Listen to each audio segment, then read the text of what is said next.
ये Islamabad high court थी। 9 मई को इमरान खान साहब को अगवा किया गया, उस अगवा को कानूनी करार दिया और फिर उसके बाद आप देख लें कि 5 अगस्त को तोशाखाना केस में गिरफ्तारी वो कानूनी।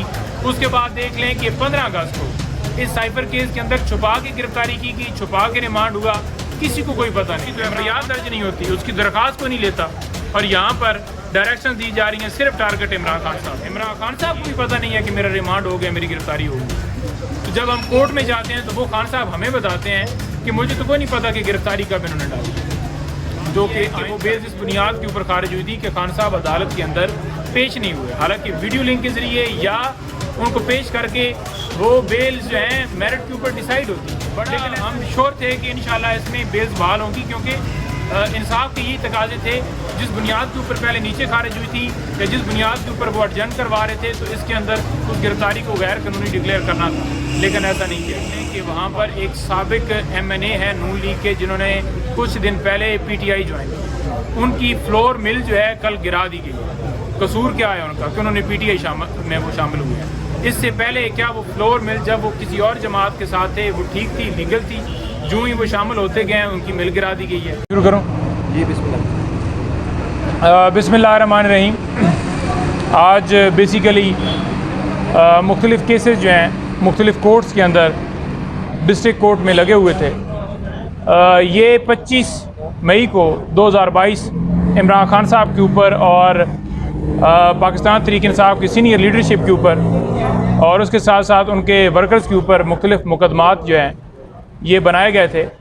आपको पता है कि यहाँ पर अगर फ़लस्तीन के हक़ में एहतजाज हो तो लोग उठा लिए जाते हैं, कुरान पाक की बेहुरमती के ऊपर एहतजाज हो तो लोग उठा लिए जाते हैं, अदलिया की आज़ादी के लिए अगर एहतजाज किया जाए तो FIR दर्ज कर दी जाती हैं। इसी तरह से आइन की बालादस्ती के लिए, रूल ऑफ लॉ के लिए अगर प्रोटेस्ट किया जाता है तो लोग जो हैं वो उनको उठा लिए जाता है, उनके ऊपर मुकदमात बना दिए जाते हैं। खान साहब की तरफ से लास्ट हेयरिंग के ऊपर कुछ मुकदमात में उनकी प्रोडक्शन के लिए दरख्वास्त दी थी कि उनको प्रोड्यूस किया जाए, देंगे मौका, लेकिन अभी तक उसके ऊपर कोई खातर खा जवाब नहीं आया। आज भी मुअज़्ज़ज़ अदालत से ये कहा कि उन्हें अदालत में पेश किया जाए, क्यों पेश नहीं किया जा रहा? तस्वीर का डर है, तो फिर डर है तो फिर फेस करें ना। जो कहते हैं कि हमारी बड़ी मकबूलियत है और हमें लाडला ना कहा जाए, वो फिर फेस करें। क्यों फिर घबरा रहे हैं? क्यों नहीं खान साहब को पेश किया जा रहा? यही कोर्ट्स, इन्हीं के अंदर खान साहब को तोशाखाना केस के अंदर मुतअद्दिद बार पेश होना पड़ा। यही सिक्योरिटी, हालांकि उस वक्त सरकार जो है सिक्योरिटी फराम नहीं करती थी। हमने 12 इस्तदा की इस्लामाबाद हाई कोर्ट से भी, उन्होंने डायरेक्शन भी दी, लेकिन उसके बावजूद उन्हें गवर्नमेंट की तरफ से सिक्योरिटी नहीं दी गई और ख़ान साहब को पेश होना पड़ा बग़ैर सिक्योरिटी। अपनी सिक्योरिटी लेकर आते थे, उनके ऊपर कातलाना हमला हुआ था और डिस्ट्रिक्ट कोर्ट में आपको पता है आए रोज़ कत्ल होते थे और हम उस बुनियाद के ऊपर कहते थे कि खान साहब पेश नहीं हो सकते। जुडिशल कम्प्लेक्स में केसेस ट्रांसफ़र किए जाएँ या हाई कोर्ट में, या कोई ऐसा मैकेनिज़्म बनाया जाए जहाँ पर उनके सिक्योरिटी के इंतज़ामात हों, दैन उन्हें पेश होने में कोई हर्ज नहीं है। और उसकी वाज़ह मिसाल ये ले लेना कि जब इमरान खान साहब के ऊपर वज़ीराबाद में हमला हुआ, उससे पहले यहाँ पर ही यानी कि F8 कचहरी में जज ज़ेबा चौधरी वाला केस था, और उससे पहले ये जो जिन मुकदमात में आज पेश हुए हैं, इन मुकदमात में खान साहब खुद पेश हुए हैं, खुद पेश होकर उनकी ज़मानतें जो हैं वो कन्फर्म हुई थी। और इसी बुनियाद के ऊपर ही हम ये कह रहे थे कि जनाब उनकी जो है वो एग्जाम्पशन जिनके हवाले से ये बड़ा कहते हैं जी कि बड़ी एग्जाम्पशन ली हैं, ये आते नहीं थे, तो रीज़न सिर्फ ये थी कि उनके ऊपर कातलाना हमला हुआ था, सिक्योरिटी देते नहीं थे। और अभी तक यानी कि वो पिछले दिनों पटिशन लगी हुई थी सिक्योरिटी के हवाले से कि आज जो है वो समाअत यानी कि वो फिक्स हुई, और हम बड़ा हैरान हो रहे थे कि एक बंदा जो है वो इस वक्त जेल में है, तो अभी वो उसके ऊपर पटिशन के ऊपर जो है वो फैसला नहीं हुआ। तो बहरहाल मुकदमात की तफसीलात तो आपको क्या बतानी है, सैकड़ों के हिसाब से यहाँ पर सिलसिला जारी है।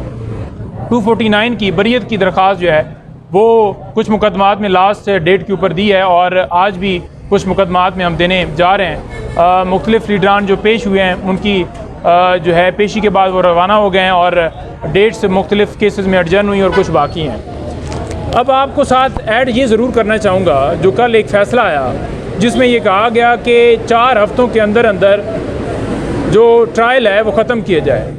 देखें, इस्लामाबाद हाई कोर्ट के सामने मामला जो था वो बेल के हवाले से था। उसके अंदर किसी ने उनसे ये नहीं कहा कि आप जो है इसके ऊपर भी डायरेक्शन दे दें कि 4 हफ्तों के अंदर कर दें। भाई क्यों दे रहे हैं आप? आपको क्या मजबूरी है? किसने कहा है आपको कि आप डायरेक्शन दें? क्या पाकिस्तान के अंदर दूसरे केसेस जो हैं वो ख़त्म हो गए हैं? क्या एक आम आदमी जो है उसके केस में भी इतनी फुर्ती होती है कि उसके साथ अगर कोई ज़्यादती हो जाए उसका तो मुकदमा दर्ज नहीं होता, उसकी तो FIR दर्ज नहीं होती, उसकी दरख्वास्त को नहीं लेता। और यहाँ पर डायरेक्शन दी जा रही हैं, सिर्फ टारगेट इमरान खान साहब हैं। ये इस्लामाबाद हाई कोर्ट थी, 9 मई को इमरान खान साहब को अगवा किया गया, उस अगवा को कानूनी करार दिया। और फिर उसके बाद आप देख लें कि 5 अगस्त को तोशाखाना केस में गिरफ्तारी, वो कानूनी। उसके बाद देख लें कि 15 अगस्त को इस साइफर केस के अंदर छुपा के गिरफ्तारी की गई, छुपा के रिमांड हुआ, किसी को कोई पता नहीं है। इमरान खान साहब को भी पता नहीं है कि मेरा रिमांड हो गया, मेरी गिरफ्तारी हो गई है। तो जब हम कोर्ट में जाते हैं तो वो खान साहब हमें बताते हैं कि मुझे तो कोई नहीं पता कि गिरफ्तारी कब इन्होंने डाली है, जो कि आइन के आर्टिकल 10A के वाज़ा खिलाफ है।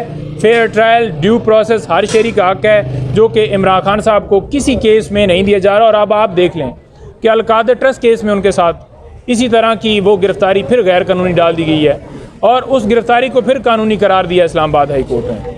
बात यह है कि वो बेल जिस बुनियाद के ऊपर खारिज हुई थी कि खान साहब अदालत के अंदर पेश नहीं हुए, हालांकि वीडियो लिंक के ज़रिए या उनको पेश करके वो बेल जो हैं मेरिट के ऊपर डिसाइड होती, लेकिन ऐसा नहीं किया गया।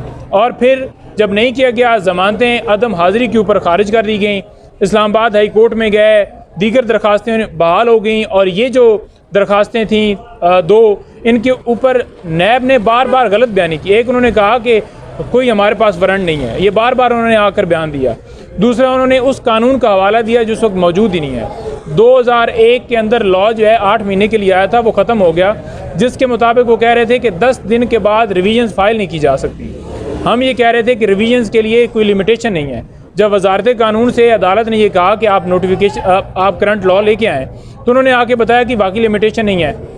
उनकी बदनीति क्या थी? वो गलत बयानी क्यों कर रहे थे? उनका दिल ये था कि केस जो है अडजर्न हो, हम गिरफ्तारी डाल सकें। अब अदालत ने ये देख लिया कि उन्होंने झूठ बोला है, क्योंकि उन्होंने नैब प्रोसिक्यूटर ने अदालत के अंदर खड़े होकर माजरत भी की। जब माजरत उसने कर ली तो उसके बाद ये है कि साबित हो गया कि ये वाकई जो है इन्होंने गिरफ्तारी बदनीति थी इनकी, जिसकी वजह से ये कह रहे थे कि केस अडजर्न किया जाए। जब फैसला महफूज किया, हमने हम श्योर थे कि इंशाल्लाह इसमें बेल्स बहाल होंगी, क्योंकि इंसाफ के यही तकाजे थे। जिस बुनियाद के ऊपर पहले नीचे खारिज हुई थी या जिस बुनियाद के ऊपर वो अडजर्न करवा रहे थे, तो इसके अंदर उस गिरफ्तारी को गैर कानूनी डिक्लेयर करना था, लेकिन ऐसा नहीं किया गया। और यही हमने साइफर केस के अंदर उनका ऑर्डर देखा।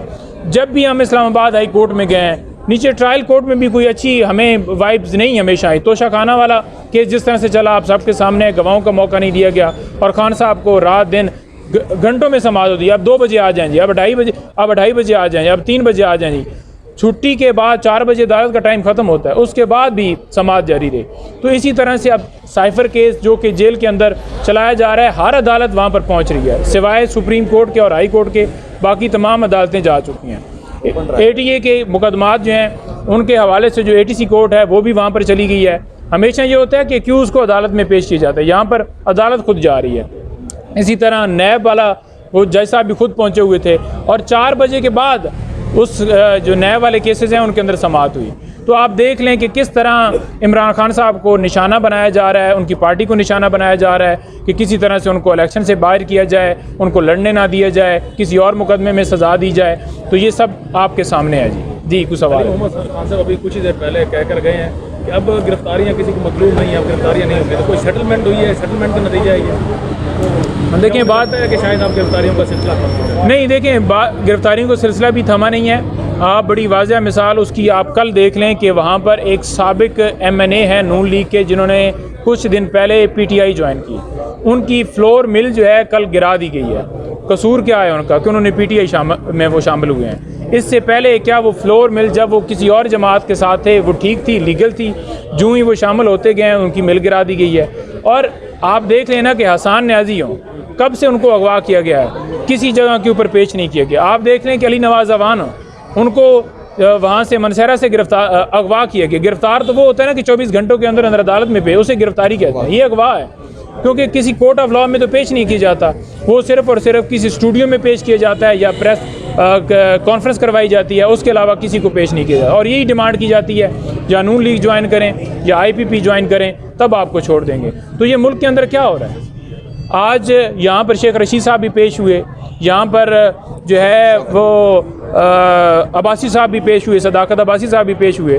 तो मैं वहाँ पर काफ़ी चीज़ें सुन रहा था कि जो कुछ उनके साथ किया गया, जैसे उनको मजबूर किया गया, तो ये सारी दुनिया के सामने है कि कैसे वज़न कम होता है, कैसे 40 किलो वज़न उनका कम हुआ, कैसे सदाकत अब्बासी की वेस्ट जो है 36 से 32 पर आई, कैसे उनको रखा गया, लटकाया गया, जो जो किया गया वो सारी दुनिया जानती है। अब वो आकर बेचारे अगर मीडिया के ऊपर आकर बोलेंगे, बताएंगे, तो फिर उन्हें उठा लिया जाएगा, लेकिन कौम तो जानती है, क्योंकि वो अब तक जो है खान साहब के साथ थे। जो ही अगवा होते हैं वो खान साहब के ख़िलाफ़ होते हैं, वो खान साहब के ख़िलाफ़ बयान भी देते हैं, वो कहते हैं कि PTI बड़ी गलत जमात है, यहाँ पर जनाब बड़े अदारों के ख़िलाफ़ जो है कंपेन होती है और ये होता है और वो होता है। पहले वो ठीक थे।